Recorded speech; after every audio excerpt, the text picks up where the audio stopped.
ओम नमो भगवते वासुदेवाय नमः।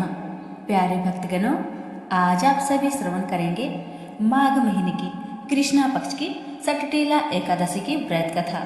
इस साल 2024 में 6 फरवरी 2024 को सटटीला एकादशी का व्रत रखा जाएगा। इस दिन भगवान विष्णु की पूजा में तिल का खास उपयोग किया जाता है। मान्यता है कि इस दिन भगवान विष्णु की विधि विधान के साथ पूजा करने से मोक्ष के द्वार खुलते हैं। तिल का दान करने से महापुण्य प्राप्त होता है। इस एकादशी व्रत के करने वालों को जन्म जन्म की निरुक्ता प्राप्त हो जाती है। एकादशी व्रत में इस कथा का श्रवण अवश्य करें, क्योंकि व्रत कथा के बिना आपका व्रत अधूरा माना जाता है। अरे भक्तगणों, श्री हरि की चरण कमलों का ध्यान करके कथा की शुरुआत करते हैं। कथा को पूरे श्रद्धा भाव से प्रसन्नचित मन से अवश्य सुने। आपकी सभी मनोकामना पूर्ण होगी। प्रेम से बोलिए लक्ष्मी नारायण की जय। एक समय दाल भव्य ऋषि ने पुलसत्य ऋषि से पूछा कि हे महाराज, पृथ्वी लोक में मनुष्य ब्रह्म हत्या आदि महान पाप करते हैं, पराये धन की चोरी तथा दूसरे की उन्नति देखकर ईर्ष्या करते हैं, साथ ही अनेक प्रकार के व्यसनों में फंसे रहते हैं, फिर भी उनको नरक प्राप्त नहीं होता। इसका क्या कारण है? वे ना जाने कौन सा दान पुण्य करते हैं जिससे उनके पाप नष्ट हो जाते हैं। यह सब कृपा पूर्वक आप कहिए। पुलसत्य मुनि कहने लगे कि हे महाभाग, आपने मुझसे अत्यंत गंभीर प्रश्न पूछा है। इससे संसार के जीवों का अत्यंत भला होगा। इस भेद को ब्रह्मा, विष्णु, रुद्र तथा इंद्र आदि भी नहीं जानते, परंतु मैं आपको यह गुप्त तत्व अवश्य बताऊंगा। उन्होंने कहा कि माघ मास लगते ही मनुष्य को स्नान आदि करके शुद्ध रहना चाहिए। इंद्रियों को बस में कर काम, क्रोध, लोभ, मोह, ईर्ष्या तथा देश आदि का त्याग कर भगवान का स्मरण करना चाहिए। पुष्य नक्षत्र में गोबर, कपास, तिल मिलाकर उनके कंडे बनाना चाहिए। उन कंडों से 108 बार हवन करना चाहिए। उस दिन मूल नक्षत्र हो और एकादशी तिथि हो तो अच्छे पुण्य देने वाले नियमों को ग्रहण करें। स्नान आदि नित्य क्रिया से निवृत्त होकर सब देवताओं के देव श्री भगवान का पूजन करें और एकादशी व्रत धारण करें। रात्रि को जागरण करना चाहिए। उसके दूसरे दिन धूप, दीप, नैवेद्य आदि से भगवान का पूजन करके खिचड़ी का भोग लगाए। तत्पश्चात पेठा, नारियल, सीताफल या सुपारी का अर्घ देकर स्तुति करनी चाहिए। हे भगवान, आप दीनों को शरण देने वाले हैं। इस संसार सागर में फंसे हुओं का उद्धार करने वाले हैं। हे पुंडरीकाक्ष, हे विष्णु भवन, हे सुब्रह्मण्य, हे पूर्वज, हे जगतपति, आप लक्ष्मी जी सहित इस तुच्छ अर्घ को ग्रहण करें। इसके पश्चात जल से भरा कुंड घड़ा ब्राह्मण को दान करें तथा ब्राह्मण को श्यामा गौ और तिल पात्र देनी भी उत्तम है। तिल स्नान और भोजन दोनों ही श्रेष्ठ है। इस प्रकार जो मनुष्य जितने तिलों का दान करता है उतने ही 1000 वर्ष स्वर्ग में वास करता है। पहला तिल स्नान, दूसरा तिल का उपटन, तीसरा तिल का हवन, चौथा तिल का तर्पण, पांचवा तिल का भोजन और छठा तिलों का दान। ये तिल के 6 प्रकार हैं। इनके प्रयोग के कारण यह सटटीला एकादशी कहलाती है। इस व्रत के करने से अनेक प्रकार के पाप नष्ट हो जाते हैं। इतना कहकर पुलसत्य ऋषि कहने लगे कि अब मैं तुझसे इस एकादशी की कथा कहता हूँ। एक समय नारद जी ने भगवान श्री विष्णु से यही प्रश्न किया था और भगवान ने जो सटटीला एकादशी का महात्म्य नारद जी से कहा, सो मैं तुमसे कहता हूँ। भगवान ने नारद जी से कहा कि हे नारद, मैं तुमसे सत्य घटना कहूँगा, ध्यान पूर्वक सुनो। प्राचीन काल में मृत्युलोक में एक ब्राह्मणी रहती थी। वह सदैव व्रत किया करती थी। एक समय वह 1 मास तक व्रत करती रही। इससे उसका शरीर अत्यंत दुर्बल हो गया। यद्यपि वह अत्यंत बुद्धिमान थी, तथापि उसने कभी देवताओं या ब्राह्मणों के निमित्त अन्न या धन का दान नहीं किया था। इससे मैंने सोचा कि ब्राह्मणी ने व्रत आदि से अपना शरीर शुद्ध कर लिया है, अब इसे विष्णु लोक तो मिल ही जाएगा, परंतु इसने कभी अन्न का दान नहीं किया, इससे इसकी तृप्ति होना कठिन है। भगवान ने आगे कहा, ऐसा सोचकर मैं भिखारी के भेष में मृत्यु लोक में उस ब्राह्मणी के पास गया और उससे भिक्षा मांगी। वह ब्राह्मणी बोली, महाराज किस लिए आए हो? मैंने कहा, मुझे भिक्षा चाहिए। इस पर उसने एक मिट्टी का ढेला मेरे भिक्षा पात्र में डाल दिया। मैं उसे लेकर स्वर्ग में लौट आया। कुछ समय बाद ब्राह्मणी भी शरीर त्याग कर स्वर्ग में आ गई। उस ब्राह्मणी को मिट्टी का दान करने से स्वर्ग में सुंदर महल मिला, परंतु उसने अपने घर को अन्न आदि सब सामग्रियों से शून्य पाया। वह घबराकर मेरे पास आई और कहने लगी कि भगवान, मैंने अनेक व्रत आदि से आपकी पूजा की, परंतु फिर भी मेरा घर अन्न आदि सब वस्तुओं से शून्य है। इसका क्या कारण है? इस पर मैंने कहा, पहले तुम अपने घर जाओ, देव स्त्री आएगी तुम्हें देखने के लिए। पहले उसने सट्टीला एकादशी का पुण्य और विधि सुन लो, तब द्वार खोलना। मेरी ऐसे वचन सुनकर वह अपने घर गई। जब देव स्त्री आई और द्वार खोलने को कहा तो ब्राह्मणी बोली, आप मुझे देखने आई हैं तो सट्टीला एकादशी का महात्म्य मुझसे कहा। उनमें से एक देव स्त्री कहने लगी कि मैं कहती हूँ। जब ब्राह्मणी ने सट्टीला एकादशी का महात्म्य सुना तब द्वार खोल दिया। देवांगनाओं ने उसको देखा कि न तो वह गंधर्वी है और न आसुरी है, वरन पहले जैसी मनुष्य है। उस ब्राह्मणी ने उनके कथा अनुसार सट्टीला एकादशी का व्रत किया। इसके प्रभाव से वह सुंदर और रूपवती हो गई तथा उसका घर अनादि समस्त सामग्रियों से युक्त हो गया।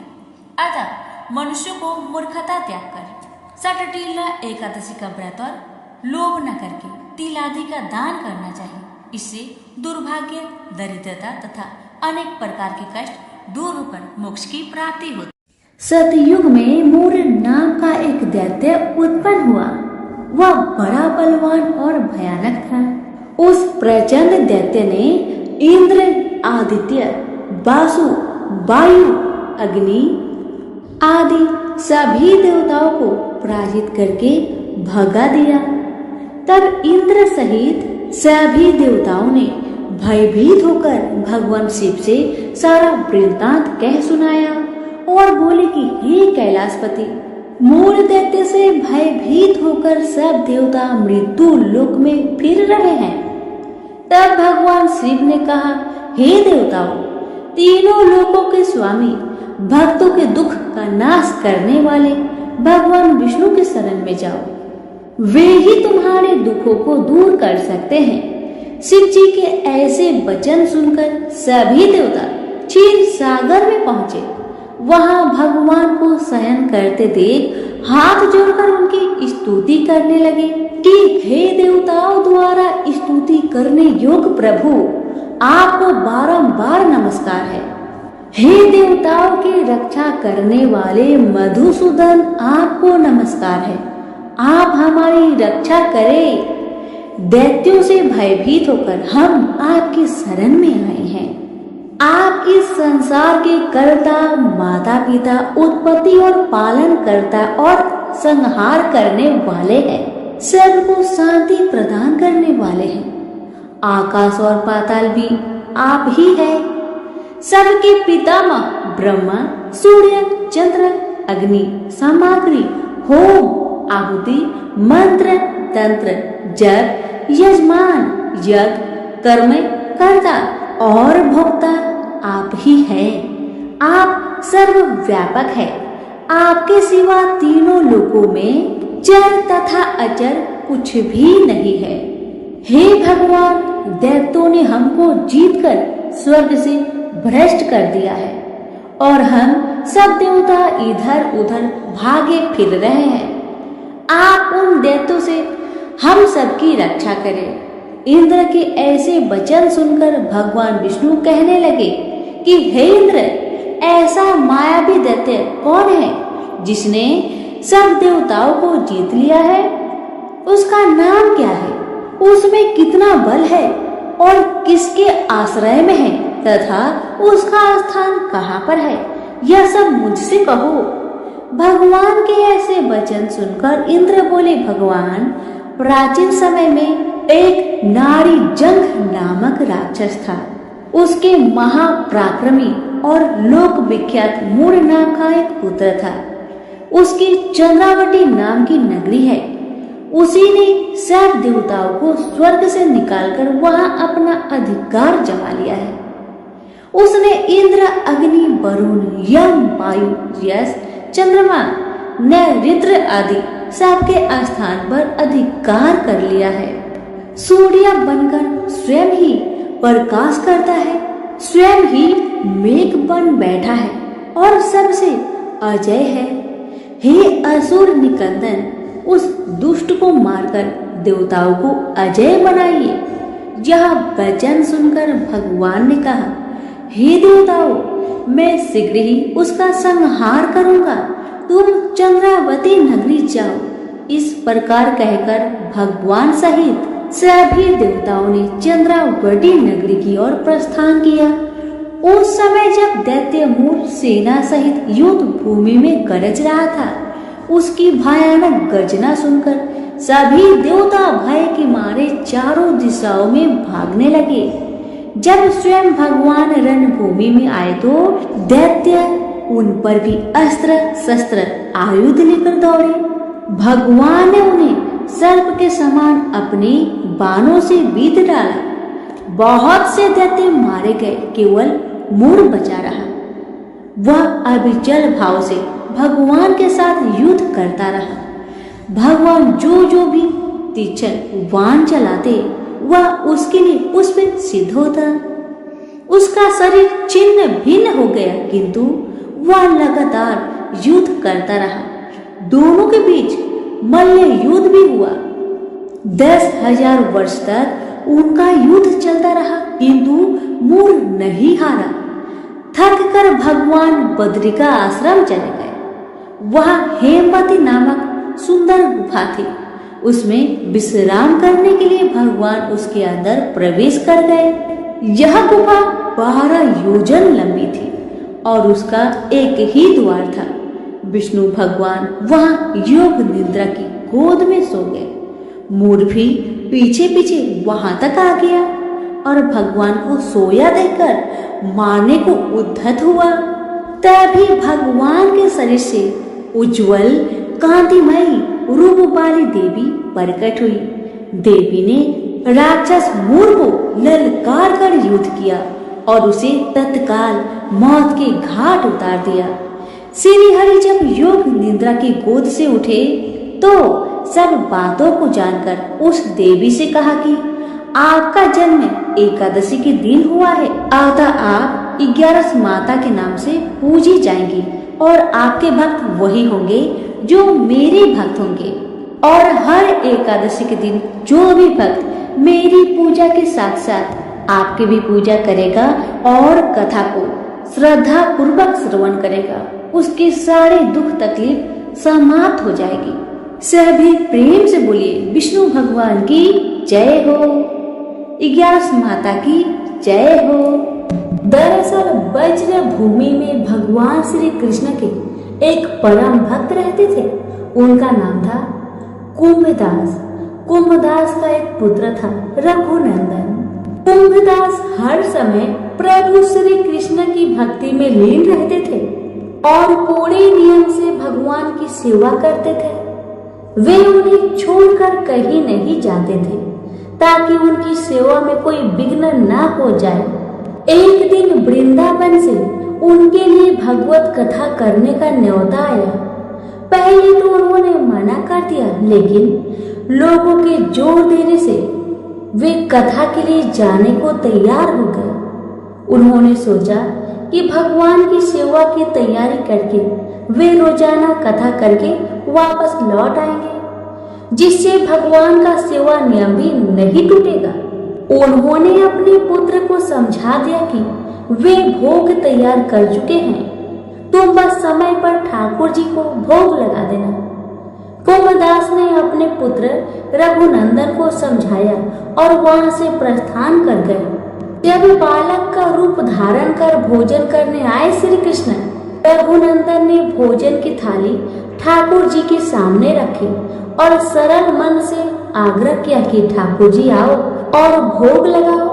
उसके बाल मन में यह छवि थी कि वे आकर अपने हाथों से भोजन करेंगे। हम सभी भोजन करते हैं। उसने बार बार ठाकुर जी से आग्रह किया, लेकिन भोजन तो वैसा का वैसा ही रखा रहा।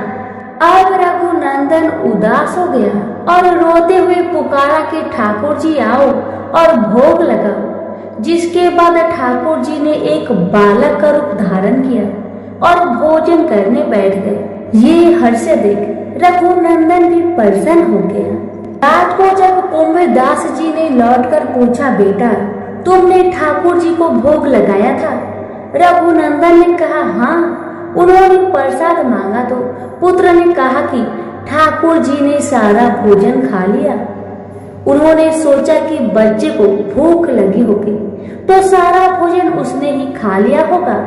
अब तो ये रोज का नियम हो गया कि कुंभदास जी भोजन की थाली लगाकर जाते और रघुनंदन ठाकुर जी को भोग लगाते, और जब वे वापस लौट कर आते तो वो प्रसाद मांगते।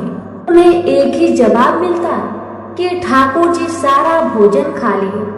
कुंभदास जी को अब लगने लगा कि पुत्र झूठ बोलने लगा है। कुंभदास ने एक दिन लड्डू बनाकर थाली में सजा दिए और छिपकर देखने लगे कि बच्चा क्या करता है। रघुनंदन ने रोज की तरह ही ठाकुर जी को पुकारा तो ठाकुर जी बालक के भेष में प्रकट होकर आए और लड्डू खाने लगे। यह देखकर कुंभदास जी दौड़ते हुए आए और प्रभु के चरणों में गिरकर विनती करने लगे। उस समय ठाकुर जी के एक हाथ में लड्डू और दूसरे हाथ वाला लड्डू मुख में जाने को ही था कि वे जड़ हो गए। उसके बाद से ही उनकी इसी रूप में पूजा की जाती है और वे लड्डू गोपाल कहलाए जाने लगे। प्रेम से बोलिए लड्डू गोपाल की जय। बहुत समय पहले की बात है। बनारस के गांव में एक बड़े धनवान सेठ रहते थे। वह विष्णु भगवान के परम भक्त थे और हमेशा सच बोला करते थे। एक बार जब भगवान सेठ की प्रशंसा कर रहे थे, तभी माँ लक्ष्मी ने कहा, स्वामी आप इस सेठ की इतनी प्रशंसा क्यों किया करते हैं? क्यों ना आज उसकी परीक्षा ली जाए और जाना जाए कि क्या वह सचमुच इसके लायक है या नहीं। भगवान बोले, ठीक है देवी, जैसी आपकी इच्छा। विष्णु भगवान ने लक्ष्मी जी से कहा कि अभी सेठ गहरी निद्रा में है, आप उसके सपने में जाए और उसकी परीक्षा ले लीजिए। अगले ही क्षण सेठ जी को सपना आया। सपना में धन की देवी लक्ष्मी उनके सामने आई और बोली, हे मनुष्य, मैं धन की देवी धात्री लक्ष्मी हूँ। सेठ जी को अपनी आंखों पर यकीन नहीं हुआ और वो बोले, हे माता, आपने साक्षात अपने दर्शन देकर मेरा जीवन धन्य कर दिया है। बताइए मैं आपकी क्या सेवा कर सकता हूँ। माता ने कहा, कुछ नहीं, मैं तो बस इतना बताने आई हूँ कि मेरा स्वभाव चंचल है और वर्षों से तुम्हारे भवन में निवास करते करते मैं ऊब चुकी हूँ और यहाँ से जा रही हूँ। सेठ जी बोले, मेरा आपसे निवेदन है कि आप यहीं रहें, किंतु अगर आपको यहाँ अच्छा नहीं लग रहा है तो मैं आपको भला कैसे रोक सकता हूँ। आप अपनी इच्छा अनुसार जहाँ चाहें वहाँ जा सकते हैं। इतना कहते ही माँ लक्ष्मी सेठ के घर से चली गई। थोड़ी देर बाद वे रूप को बदलकर पुनः सेठ के स्वप्न में यश के रूप में आई और बोली, सेठ मुझे पहचान रहे हो? सेठ ने कहा, नहीं महोदय, आपको मैंने नहीं पहचाना। भेष रूपी लक्ष्मी माता ने कहा, मैं यश हूँ, मैं ही तेरी कीर्ति और प्रसिद्धि का कारण हूँ, लेकिन अब मैं तुम्हारे साथ रहना नहीं चाहता क्योंकि माँ लक्ष्मी यहाँ से चली गई है, अतः मेरा भी यहाँ कोई काम नहीं। सेठ ने कहा, ठीक है, यदि आप भी जाना चाहते हैं तो वही सही। सेठ जी अभी भी स्वप्न में ही थे और उन्होंने देखा कि वह दरिद्र हो गए हैं और धीरे धीरे उनके सारे रिश्तेदार व मित्र भी उनसे दूर हो गए हैं। यहाँ तक कि जो लोग उनका गुणगान किया करते थे वो भी आज उनकी बुराई कर रहे हैं। कुछ और समय बीतने पर माँ लक्ष्मी धर्म का रूप धारण करके पुनः सेठ के सपने में आई और बोली, मैं धर्म हूँ। माँ लक्ष्मी और यश के जाने के बाद भी इस दरिद्रता में तुम्हारा साथ नहीं दे सकता, मैं जा रहा हूँ। जैसा आपकी इच्छा, सेठ ने उत्तर दिया और धर्म भी वहां से चला गया। कुछ और समय बीत जाने पर माँ लक्ष्मी सत्य के रूप में स्वप्न में प्रकट हुई और बोली, मैं सत्य हूँ। लक्ष्मी, यश और धर्म के जाने के बाद अब मैं भी यहाँ से जाना चाहती हूँ। ऐसा सुन सेठ जी ने तुरंत सत्य के पांव पकड़ लिए और बोले, हे महाराज, मैं आपको नहीं जाने दूंगा। भले ही सब मेरा साथ छोड़ दे, मुझे त्याग दे, पर कृपया आप ऐसा मत करिए। सत्य के बिना मैं एक क्षण नहीं रह सकता। यदि आप चले जाएंगे तो मैं तत्काल ही अपना प्राण त्याग दूंगा। लेकिन तुमने बाकी तीनों को बड़ी आसानी से जाने दिया, उन्हें क्यों नहीं रोका? सत्य ने प्रश्न किया। सेठ जी बोले, मेरे लिए वे तीनों भी बहुत महत्व रखते हैं, लेकिन उन तीनों के बिना भी मैं भगवान का नाम का जाप करते करते उद्देश्यपूर्ण जीवन जी सकता हूँ। परंतु यदि आप चले गए तो मेरा जीवन में झूठ प्रवेश कर जाएगा और वाणी अशुद्ध हो जाएगी। भला ऐसी वाणी से मैं अपने भगवान की वंदना कैसे कर सकूंगा? मैं तो किसी भी कीमत पर आपके बिना नहीं रह सकता। सेठ जी के उत्तर सुन सत्य बहुत प्रसन्न हुआ और उसने कहा, तुम्हारी अटूट भक्ति ने मुझे यहाँ रुकने पर विवश कर दिया और अब मैं यहाँ से कहीं नहीं जाऊंगा। और ऐसा कहते हुए सत्य अंतर्ध्यान हो गया। सेठ जी अभी भी निद्रा में थे। थोड़ी देर बाद स्वप्न में धर्म वापस आया और बोला, मैं अब तुम्हारे पास ही रहूंगा क्योंकि यहाँ सत्य का निवास है। सेठ जी ने प्रसन्नतापूर्वक धर्म का स्वागत किया। उसके तुरंत बाद यश भी लौट आया और बोला, जहाँ सत्य और धर्म है वह यश स्वतः ही आ जाता है, इसलिए अब मैं भी तुम्हारे साथ ही रहूंगा। सेठ जी ने यश की भी आवभगत की और अंत में माँ लक्ष्मी आई। उन्हें देखते ही सेठ जी नतमस्तक होकर बोले, हे देवी, क्या आप भी पुनः मुझ पर कृपा करेंगे? अवश्य, जहाँ सत्य, धर्म और यश हो वहाँ मेरा वास निश्चित है, माँ लक्ष्मी ने उत्तर दिया।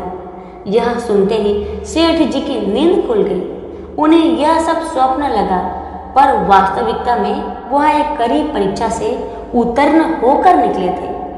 मेरे प्यारे दोस्तों, हमें भी हमेशा याद रखना चाहिए कि जहाँ सत्य का निवास होता है वहाँ यश, धर्म और लक्ष्मी का निवास स्वतः ही हो जाता है। सत्य है तो सिद्धि, प्रसिद्धि और समृद्धि है। प्रेम से बोलिए लक्ष्मी नारायण की जय। तुलसी से जुड़ी एक कथा बहुत प्रचलित है। श्रीमद् देवी भागवत पुराण में इनके अवतरण की दिव्य लीला कथा भी बनाई गई है। एक बार शिव ने अपने तेज को समुद्र में फेंक दिया था। उससे एक महान तेजस्वी बालक ने जन्म लिया। यह बालक आगे चलकर जलंधर के नाम से पराक्रमी दैत्य राजा बना। इसकी राजधानी का नाम जलंधर नगरी था। दैत्यराज कालनेमी की कन्या वृंदा का विवाह जलंधर से हुआ। जलंधर महाराक्षस था। अपनी सत्ता के मध्य में चोर उसने माता लक्ष्मी की पाने की कामना से युद्ध किया, परंतु समुद्र से ही उत्पन्न होने के कारण माता लक्ष्मी ने उसे अपने भाई के रूप में स्वीकार किया। वहां से पराजित होकर वह देवी पार्वती को पाने की लालसा से कैलाश पर्वत पर गया।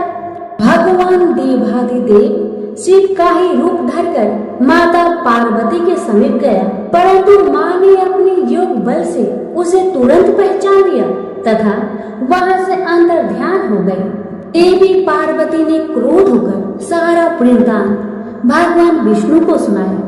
जालंधर की पत्नी वृंदा अत्यंत पतिव्रता स्त्री थी। उसी के पतिव्रत धर्म की शक्ति से जालंधर न तो मारा जाता था और न ही पराजित होता था। इसलिए जालंधर का नाश करने के लिए वृंदा के पतिव्रत धर्म को भंग करना बहुत जरूरी था। इसी कारण भगवान विष्णु ऋषि का भेष धारण करके वन में जा पहुंचे, जहां वृंदा अकेली भ्रमण कर रही थी।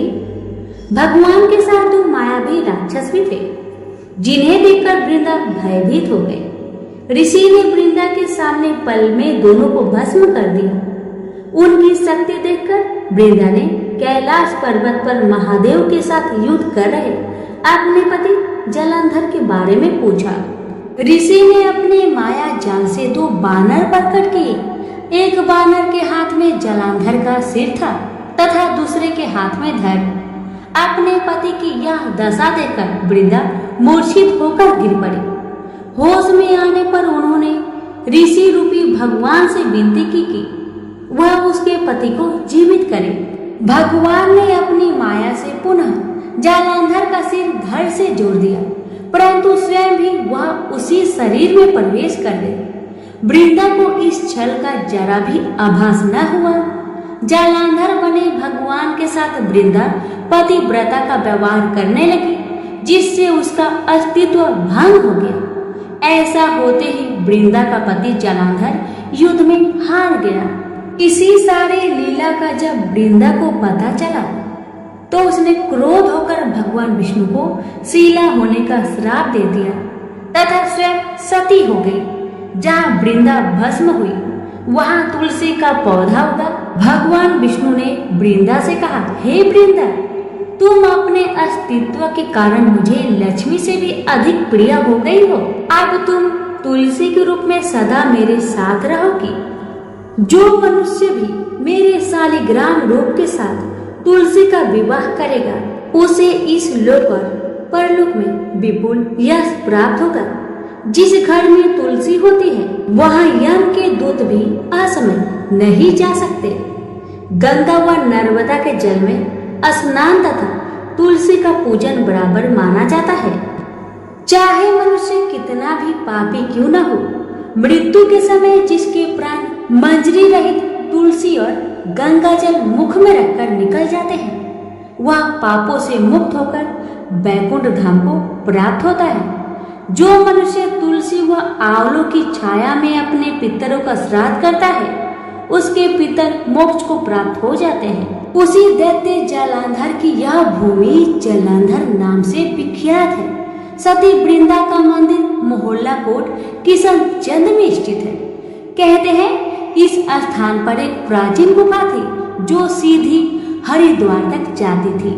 सच्चे मन से 40 दिन तक सती वृंदा देवी के मंदिर में पूजा करने से सभी मनोरथ पूर्ण होते हैं। तो प्रेम से बोलिए तुलसी मैया की जय। एक समय की बात है कि विष्णु भगवान का विवाह लक्ष्मी जी के साथ निश्चित हो गया। विवाह की तैयारी होने लगी। सभी देवताओं को निमंत्रण भेजे गए, परंतु गणेश जी को निमंत्रण नहीं दिया गया। कारण जो भी रहा हो, अब भगवान विष्णु की बारात जाने का समय आ गया। सभी देवता अपनी पत्नियों के साथ विवाह समारोह में आए। उन सब ने देखा कि गणेश जी कहीं दिखाई नहीं दे रहे हैं। तब वे आपस में चर्चा करने लगे कि क्या गणेश जी को नहीं न्योता गया है या स्वयं गणेश जी नहीं आए हैं। सभी को इस बात पर आश्चर्य होने लगा। तभी सबने विचार किया कि विष्णु भगवान से ही इसका कारण पूछा जाए। विष्णु भगवान से पूछने पर उन्होंने कहा कि हमने गणेश जी के पिता भोलेनाथ महादेव को न्योता भेजा है। यदि गणेश जी अपने पिता के साथ आना चाहते हैं तो आ जाए। अलग से न्योता देने की कोई आवश्यकता भी नहीं है। दूसरी बात यह है कि उनको 1.25 मन मूंग, 1.25 मन चावल, 1.25 मन घी और 1.25 मन लड्डू का भोजन दिन भर में चाहिए। यदि गणेश जी नहीं आएंगे तो कोई बात नहीं। दूसरे के घर जाकर इतना सारा खाना पीना अच्छा भी नहीं लगता। इतनी बढ़ता कर ही रहे थे कि किसी एक ने सुझाव दिया, यदि गणेश जी आ भी जाए तो उनको द्वार पर बनाकर बैठा देंगे कि आप घर का ध्यान रखना, आप तो चूहे पर बैठकर धीरे धीरे चलोगे तो बारात से बहुत पीछे रह जाओगे। यह सुझाव भी सबको पसंद आ गया तो विष्णु भगवान ने भी अपनी सहमति दे दी। होना क्या था, इतने में ही गणेश जी वहां आ पहुंचे और उन्हें समझा बुझाकर घर की रखवाली करने बैठा दिया गया। बारात चल दी। तब नारद जी ने देखा कि गणेश जी तो दरवाजे पर ही बैठे हुए हैं, तो वे गणेश जी के पास गए और रुकने का कारण पूछा। गणेश जी कहने लगे कि विष्णु भगवान ने मेरा बहुत अपमान किया है। नारद जी ने कहा कि आप अपनी मूषक सेना को आगे भेज दीजिए तो वह रास्ता खोद देगी, जिससे उनके वाहन धरती में धंस जाएगी। तब आपको सम्मान पूर्वक बुलाना ही पड़ेगा। अब तो गणेश जी ने अपनी मूषक सेना जल्दी से आगे भेज दी और सेना ने जमीन पोली कर दी। जब बारात वहां से निकली तो रथों के पहिए धरती में धंस गए। लाख कोशिश करे परंतु पहिए न निकले। सभी ने अपने अपने उपाय किए परंतु पहिए तो नहीं निकले, बल्कि जगह जगह से टूट गए। किसी की समझ में नहीं आ रहा था कि अब क्या किया जाए। तब तो नारद जी ने कहा, आप लोगों ने गणेश जी का अपमान करके अच्छा नहीं किया। यदि उन्हें मनाकर लाया जाए तो आपका कार्य सिद्ध हो सकता है और यह संकट टल सकता है। भगवान शंकर ने अपने दूत नंदी को भेजा और वे गणेश जी को लेकर आए। गणेश जी का आदर सम्मान के साथ पूजन किया। तब कहीं रथ के पहिए निकले। अब रथ के पहिए निकल तो गए परंतु वह टूट फूट गए थे। उन्हें सुधारेगा कौन? पास के खेत में खाती काम कर रहा था, उसे बुलाया गया। खाती अपना कार्य करने से पहले श्री गणेशाय नमः कहकर गणेश जी की वंदना मन ही मन करने लगा। देखते ही देखते खाती ने सभी पहियों को ठीक कर दिया। तब खाती कहने लगा कि देवताओं, आपने सर्वप्रथम गणेश जी को नहीं मनाया होगा और न ही उनका पूजन किया होगा, इसलिए तो आपके साथ यह संकट आया है। हम तो मूर्ख अज्ञानी हैं, फिर भी पहले गणेश जी को पूजते हैं, उनका ध्यान करते हैं। आप लोग तो देवतागण हैं, फिर भी आप गणेश जी को कैसे भूल गए? अब आप लोग भगवान श्री गणेश जी की जय बोलकर जाए तो आपके सब काम बन जाएंगे और कोई संकट भी नहीं आएगा। ऐसा कहते हुए बारात वहां से चल दी और विष्णु भगवान का लक्ष्मी जी के साथ विवाह संपन्न करा के सभी सकुशल घर लौट आए। हे गणेश जी महाराज, आपने विष्णु को जैसे कारज सरियो ऐसा कारज सबका सिद्ध कर जो। बोलो गजानन भगवान की जय। हर व्रत की कथा के साथ पढ़ी और सुनी जाने वाली लपसी तपसी की कहानी। एक लपसी था, एक तपसी था। तपसी हमेशा भगवान की तपस्या में लीन रहता था। लपसी रोजाना 1.25 सेर की लपसी बनाकर भगवान का भोग लगाकर जीम लेता था। एक दिन दोनों लड़ने लगे। तपसी बोला, मैं रोज भगवान की तपस्या करता हूँ, इसलिए मैं बड़ा हूँ। तपसी बोला, मैं रोज भगवान को 1.25 सेर लापसी का भोग लगाता हूँ, इसलिए मैं बड़ा हूँ। नारद जी वहाँ से गुजर रहे थे। दोनों को लड़ता देखकर उनसे पूछा कि तुम क्यों लड़ रहे हो? तपसी ने खुद के बड़ा होने का कारण बताया और लपसी ने अपना कारण बताया। नारद जी बोले, तुम्हारा फैसला मैं कर दूंगा। दूसरे दिन लपसी और तपसी नहाकर अपनी रोज की भक्ति करने आए तो नारद जी ने छुपकर 1.25 करोड़ की एक अंगूठी उन दोनों के आगे रख दी। तपसी की नजर जब अंगूठी पर पड़ी तो उसने चुपचाप अंगूठी उठाकर अपने नीचे दबा ली। लपसी की नजर अंगूठी पर पड़ी लेकिन उसने ध्यान नहीं दिया। भगवान को भोग लगाकर लपसी खाने लगा। नारद जी सामने आए तो दोनों ने पूछा कि कौन बड़ा है, तो नारद जी ने तपसी से खड़ा होने को कहा। वो खड़ा हुआ तो उसके नीचे दबी अंगूठी दिखाई पड़ी। नारद जी ने तपसी से कहा, तपस्या करने के बाद भी तुम्हारी चोरी करने की आदत नहीं गई, इसलिए लपसी पड़ा है और तुम्हें तुम्हारी तपस्या का कोई फल भी नहीं मिलेगा। तपसी शर्मिंदा होकर माफी मांगने लगा। उसने नारद जी से पूछा, मुझे मेरी तपस्या का फल कैसे मिलेगा? नारद जी ने कहा, यदि कोई गाय और कुत्ते की रोटी नहीं बनाएगा तो फल तुम्हें मिलेगा। यदि कोई ब्राह्मण को भोजन करवाकर दक्षिणा नहीं देगा तो फल तुम्हें मिलेगा। यदि कोई साड़ी के साथ ब्लाउज नहीं देगा तो फल तुझे मिलेगा। यदि कोई दिए से दिया जलाएगा तो फल तुझे मिलेगा। यदि कोई सारी कहानी सुने लेकिन तुम्हारी कहानी नहीं सुने तो फल तुझे मिलेगा।